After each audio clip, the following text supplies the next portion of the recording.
নমস্কার বন্ধুরা, আমি সুমি। আপনারা দেখছেন সুমির রান্নাঘর। আজকে আবার একটা নতুন রেসিপির সাথে চলে এলাম। দেখে বুঝতেই পারছেন, গলদা চিংড়ির মালাইকারি আজকে বানিয়ে দেখাবো। চলুন তাহলে রেসিপিটা শুরু করা যাক। তার আগে আমার চ্যানেলটা যদি সাবস্ক্রাইব না করা থাকে, চ্যানেলটাকে সাবস্ক্রাইব করে ভিডিওটা লাইক দিয়ে দেবেন। চলুন তাহলে রেসিপিটা শুরু করা যাক। দেখুন বন্ধুরা, আমি কিছুটা গলদা চিংড়ি নিয়ে নিয়েছি।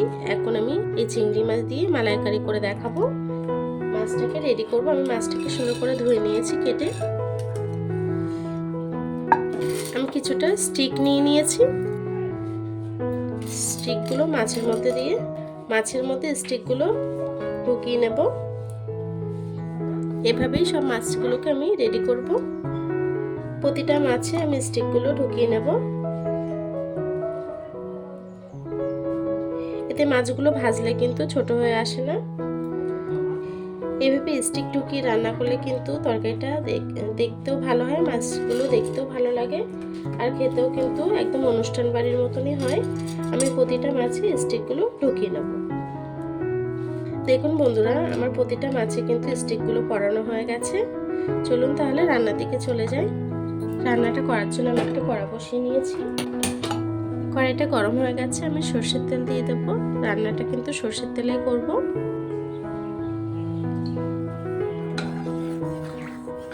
তেলটা গরম হয়ে গেছে। তেলের মধ্যে দিয়ে দেবো একটু হলুদ গুঁড়ো, দিয়ে দেবো একটু নুন, দিয়ে চিংড়ি মাছটাকে দিয়ে দেবো।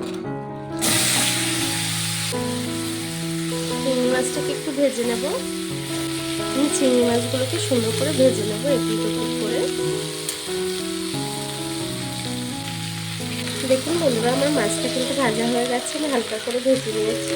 মাছগুলোকে তুলে নেব। এই কড়াইয়ের মধ্যে আমি আরো একটু তেল দিয়ে দেবো। দিয়ে দেবো দুটো তেজপাতা, দিয়ে দেবো 1 চামচ কালো জিরে ফোড়ন। 5-10 সেকেন্ড ফোড়নটাকে একটু ভেজে নেব। দিয়ে দেবো পেঁয়াজ আর রসুন একসঙ্গে বাটা পেস্টটা দিয়ে দেবো। পেঁয়াজ আর রসুন বাটাটা দিয়ে আমি কিছুক্ষণ রান্না করে নেব। দিয়ে দেবো 1 চামচ আদা বাটা। আদা বাটাটা দিয়েও আমি কিছুক্ষণ রান্না করে নেব। যতক্ষণ পেঁয়াজের কাঁচা গন্ধটা না যাচ্ছে ততক্ষণ আমি রান্না করে নেব। পেঁয়াজটা ভাজতে ভাজতেই আমি বাকি গুঁড়ো মশলাগুলো অ্যাড করে নেব। দিয়ে দেবো 1 চামচ হলুদ গুঁড়ো, দিয়ে দেবো 1 চামচ ভাজা ধনে গুঁড়ো, দিয়ে দেবো 1 চামচ ভাজা জিরে গুঁড়ো, দিয়ে দেবো ঝাল লঙ্কার গুঁড়ো। আপনারা ঝাল যতটা পছন্দ করেন সেই অনুযায়ী ঝালটা অ্যাড করবেন। দিয়ে দেবো স্বাদ মতো নুন, দিয়ে দেবো সামান্য একটু জল, যাতে গুঁড়ো মশলাটা পুড়ে না যায়। এখন সব কিছুকে একসঙ্গে রান্না করে নেব। দিয়ে দেবো 1 চামচ কাশ্মীরি লঙ্কার গুঁড়ো।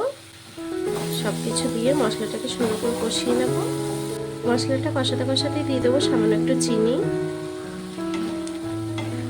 দেখুন বন্ধুরা, মশলাটা কিন্তু কষানো হয়ে গেছে। এখন আমি ভেজে রাখা মাছটা দিয়ে দেব। ভেজে রাখা মাছগুলো দিয়ে দেব। মাছটাকে দিয়ে হালকা হাতে আমি মিশিয়ে নেব মশলার সাথে। দেখুন বন্ধুরা, মাছ দিয়ে কিন্তু আমার মশলার সঙ্গে কষানো হয়ে গেছে। এখন আমি নারকেলের দুধ, একটা নারকেলের দুধ বার করে রেখেছিলাম, সেটাকে দিয়ে দেবো। নারকেলের দুধটা দিয়ে হালকা করে নেড়ে দেব। দিয়ে তরকারিটাকে আমি কিছুক্ষণ রান্না করে নেব। দেখুন বন্ধুরা, আমার চিংড়ি মাছের মালাইকারিটা কিন্তু হয়ে গেছে। আমি এখন নামিয়ে নেব। গ্যাসটাকে বন্ধ করে দেব। তরকারিটাকে নামিয়ে নেব। দেখুন বন্ধুরা, আমার চিংড়ি মাছের মালাইকারিটা কিন্তু হয়ে গেছে। আমার এই সিম্পল রেসিপিটা আপনাদের কেমন লেগেছে সেটা কিন্তু অবশ্যই জানাবেন। আমার ভিডিওটা যদি ভালো লেগে থাকে, চ্যানেলটিকে সাবস্ক্রাইব করে ভিডিওটা লাইক দিয়ে দেবেন। আর এতক্ষণ ধরে আমার ভিডিওটা দেখার জন্য আপনাদেরকে অসংখ্য ধন্যবাদ।